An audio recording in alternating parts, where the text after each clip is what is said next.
Following is the third installment of an extended series of commentaries. Over the next 3 weeks, Neale Donald Walsch offers deep insight on the nature of life and the reason it is the way it is.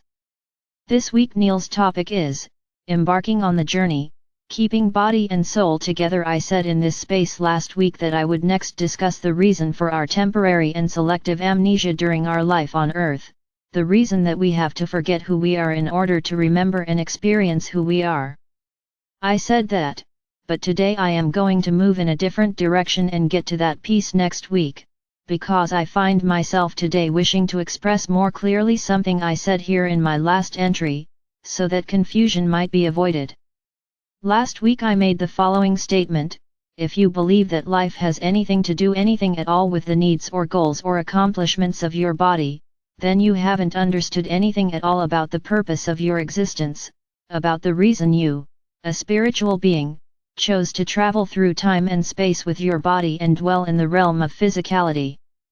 I did not mean to infer or imply that we should spend no time whatsoever pursuing pleasures of the body or the joys of fully experiencing physicality. Indeed, I would like to say to you now, very clearly, that just the opposite is true.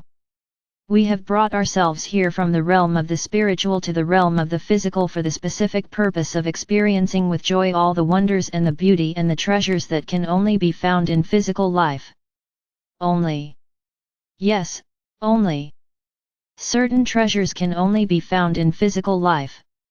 If these experiences could be had in the realm of the spiritual, we would have no reason to come into physical form. It must be understood that we are moving from the spiritual realm to the physical realm for a reason. We are coming here to life on the earth in order that we might gain a world of experience. And what it is that we wish to experience is all that we have come to know about ourselves in the realm of the spiritual. And so we see that the journey of evolution is a matter of keeping body and soul together. Even in the spiritual realm we have a body. It is simply a different kind of body than that which we carry around with us in our time of physicality. It is our ethereal body, but it is our body nonetheless. The biggest misunderstanding of so many religions is the idea that heaven exists on the other side, and that this is what constitutes the so-called spiritual world. In fact, in ultimate reality there are two realms. These are not, as is commonly thought, the realms of heaven and hell. Rather, these are the realm of the spiritual and the realm of the physical. And the realm of the physical is not analogous to hell. It is not another way of referring to Hades. In fact, there is no such place as Hades. Hell does not exist. The realm of the spiritual and the realm of the physical are two distinct realms within the kingdom of heaven. That's right. Earth is part of heaven. We do not come here to this planet as a test. We do not come here to be tested. Nor do we enter into physicality in order that we might learn something. We enter into physicality in order that we might experience who and what we know ourselves to be. Physicality and the realm of the relative are tools created by divine intelligence, allowing us to create an experience of who we really are, which experience is not available to us in this delicious form in the realm of the absolute. Our time here is not meant to be a time of travail, but a time of bliss. The contextual field that we have created as a means of experiencing the bliss can be embraced as a gift and a blessing. It is merely a matter of how we look at things. It is simply a choice regarding the perspective that we take. So while we are here on earth we are not required to wear a hair shirt and walk around with a begging bowl. We are not required to deny ourselves any of the pleasures of physicality as a means of proving ourselves worthy of God's love, or of elevating ourselves to a level of higher consciousness, or of expanding our awareness. The word enlightenment does not equate with the word miserable. Nor does detachment mean the same thing as denial. The truly enlightened being is a person who is not so deeply attached to physical forms and experiences that the absence of them causes a loss of happiness. Life urges us to enjoy physical experiences of many types, but not to require them. It is through the enjoyment of the many aspects of physicality that we bring ourselves a rich experience and a powerful internal awareness of our true nature and our true identity. This series of commentaries opened with a deep look at how time flies, how quickly our lives pass before us. This is good news, not bad. We were given this news as a comfort when we left home. You see, we did not really want to leave. At some level, though we knew it was all part of the process and the cycle of life, we did not want to go. But no sooner did we enter our physical form than the angels began to minister to us, whispering, "Be of good cheer. You'll be home in no time." They were, of course, being quite literal. But they also meant that in relative terms.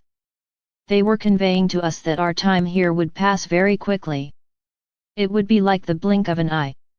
As I said, we understood at the soul level that the journey to physicality was part of the endless cycle of life itself, and that the realm of the physical was created for us as the place where we could experience what we had come to know about who we really are. But leaving home is never easy. Not when home is as wonderful as ours is. And the angels not only gave us comfort, but a great clue. They said, if you want to really move through your next physical life quickly, if you want to really make time fly, here is a secret formula: have fun. Make a joyful noise.